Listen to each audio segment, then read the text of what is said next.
Hey, it's Jay All Day, community commentator, humble host, citizen celebrity.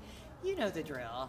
I'm here at Iris Book Cafe, and I am so excited to be talking about a challenge presented to folks all over the country, but I'm here to talk about it specifically to folks in Over the Rhine. We're here today to talk about the Respect Challenge.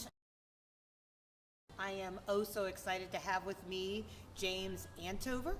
Antofer. Don't judge, forgive or join in.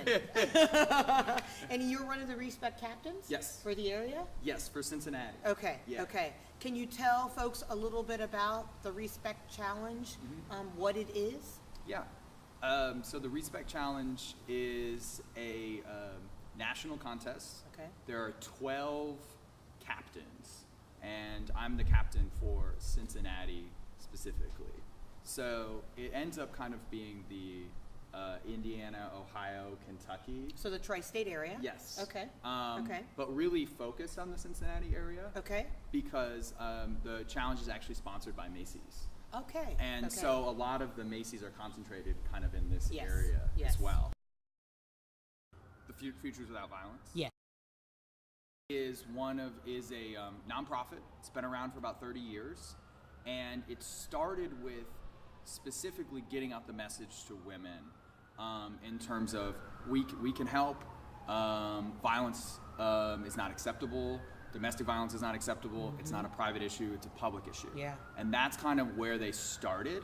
They had a lot of success working on passing the Violence Against Women Act in 1994. That was basically 10 years into their existence as an organization.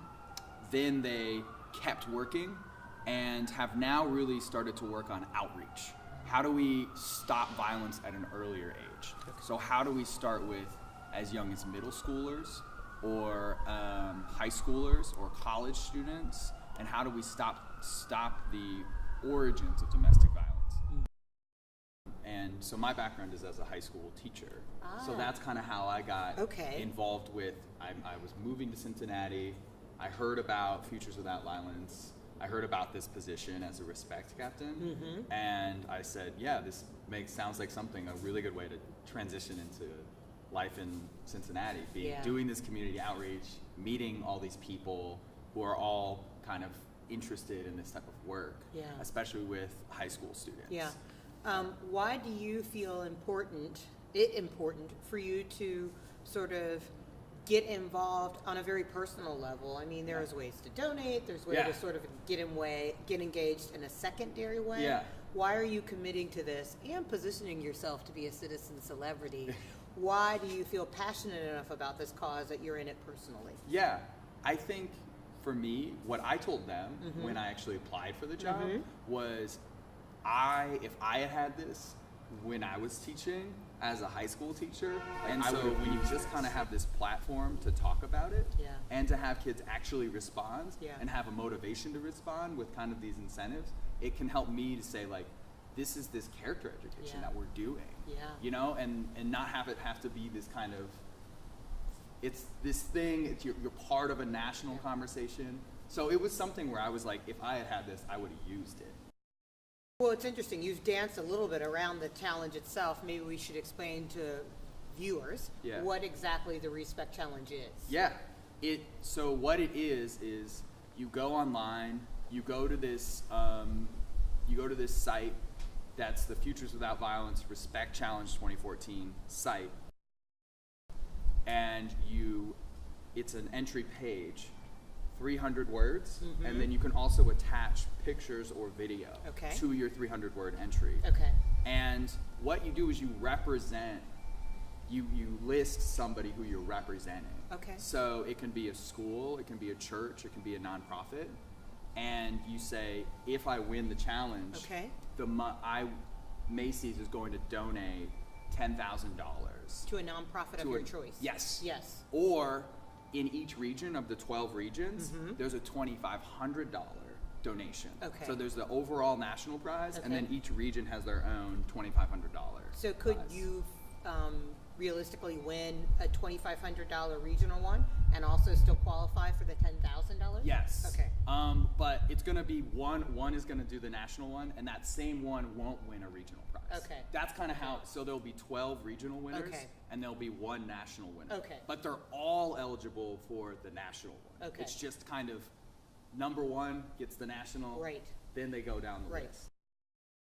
You guys have some pretty heavy hitters. I went Yeah. online to sort of see you have celebrities that are Yes. involved in the conversation. You have, folks like Gabrielle Union. Yep. I was pleasantly surprised to see involved in this campaign. Yeah. So many are interested in this conversation, and with recent events, not only in the NFL, bringing awareness to the issue, but also in communities, in the daily news on the regular, you see issues of violence playing out. Is this campaign a hope to educate or to address a specific issue, or both? Yeah, I think the way they talk about it a lot, the way that Futures Without Violence talks about it a lot, is like open the conversation, start the conversation. Start the conversation about how we all know what respect is. Every person Yeah. knows what respect is. It's, are we applying it Yes. in our relationships? Wow.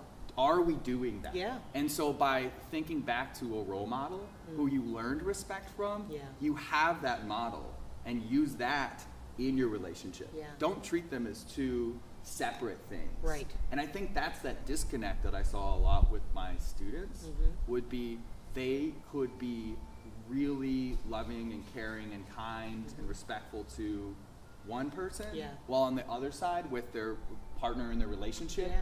not live You know any what of that. I found interesting about my ideas about entering into the contest Yeah. is that not only can we learn from this conversation from those who taught us respect in a positive way, but maybe even those in a negative, meaning if someone disrespected you, you could have gone on a journey to learn what respect is. Yeah. And from that lesson of not being respected, Yeah. how you found your place in the respect region. Yeah, yeah, Yeah. absolutely. Yeah. And I should say the contest is open. It's you have to be 13 at the lowest level. That's the minimum. Okay. But it's 13 to 113. Yeah. Anybody can enter above age 13. Okay. My work is really focused on how can I get this challenge in front of high school students. Yeah. But anybody can enter, especially if there's a nonprofit or a church or a school that you're really passionate about. There was a 2012, but I believe that what it was working with teachers, specifically people going into schools doing education about healthy relationships. Okay. So it was Okay. very much targeted in that direction. Okay. And Good this- place to start. Really good place to Yeah, start. yeah. And the school that won was in Saginaw, Michigan Okay. in 2012. Okay. And they were this teen advisory council. Nice. And so you can go online and look this up. If Okay. you look up Saginaw, Michigan Teen Advisory Council, Okay. this will come up. And there's this news story that comes out. So what happened was they won the $10,000. And also as a part of that is a $250 Macy's shopping spree. So it's even more on top of this, right? And right. So the students actually, as part of this teen advisory council, I mean, they could have split it up into Yeah. like everybody gets $25 Right. or whatever. Right. They went with the $250 and went to a Macy's and bought $250 worth of clothing for the local homeless shelter. Oh So my there's God. there's so many different ways that it gets it's involved beautiful. with. I think it's beautiful to offer a platform open to young people. Yeah. Specifically the middle and high school age Yeah. kids who Right. are in search of many things during Yeah. that time in their life. And it gives them a little guidance, creativity, direction, opportunity to lead by example. Yep. When you're talking about finding your way within this culture and this community and this society, all of us have this accountability and responsibility as human beings and individuals within a larger community to provide some sort of guidance, direction, instruction. You suffer so they don't have to a little bit. Yeah.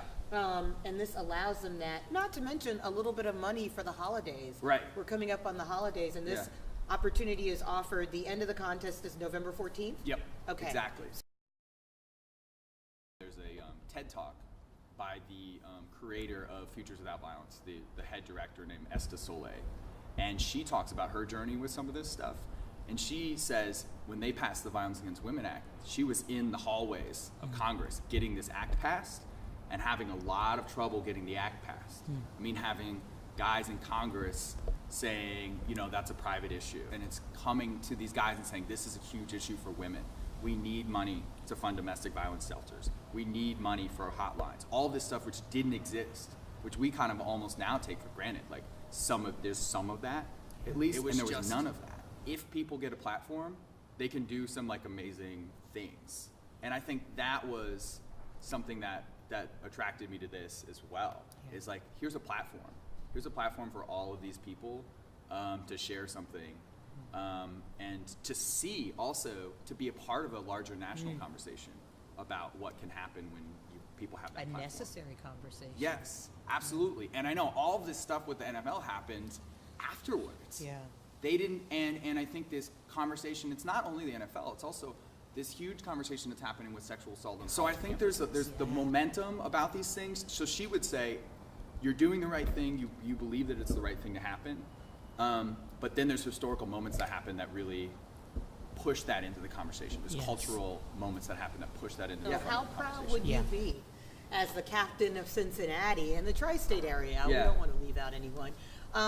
If someone from Cincinnati actually grabbed that $10,000 donation to their favorite, and there's so many nonprofits in this area who would greatly appreciate and benefit from that donation. How proud would you be if someone from Cincinnati won?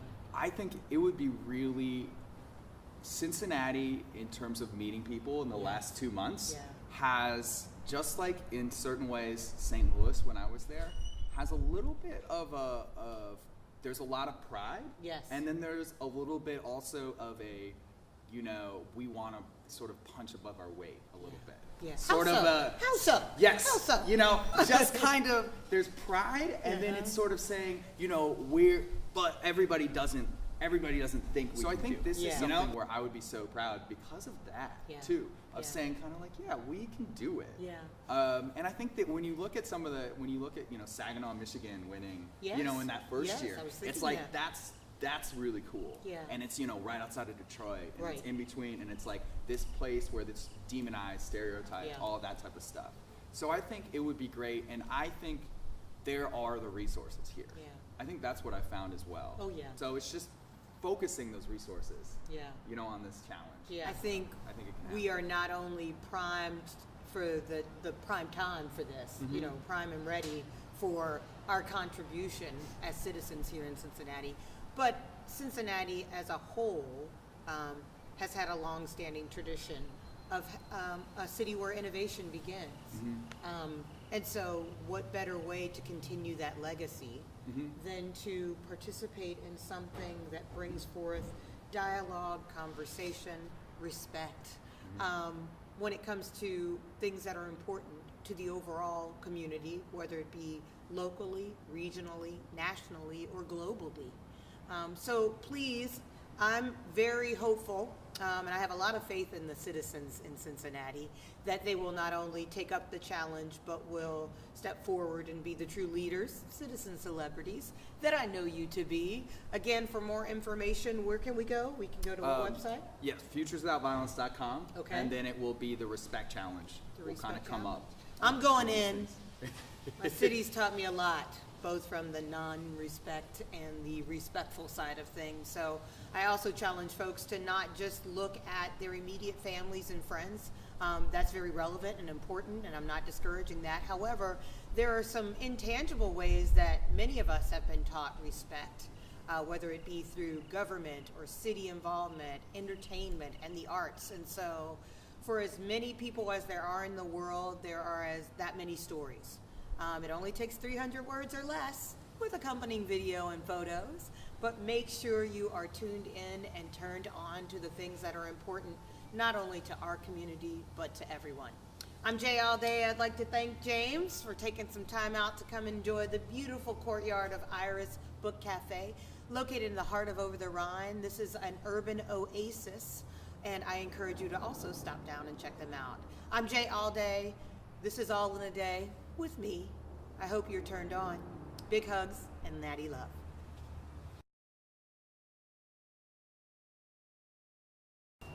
So what I want folks to know is that not only can you enter as an individual, but you can also enter as a team or collectively.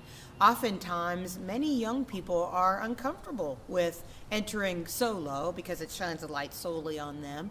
So what I put a challenge out there to young people to do is, if you are uncomfortable entering as an individual, create a team, build a project together, in 300 words or less with supporting documentation. Create something that we all can learn from. If you remember, James talked about young people in Saginaw during the inaugural year of this challenge, putting something together and winning, and then taking the rewards of that and reinvesting in the community.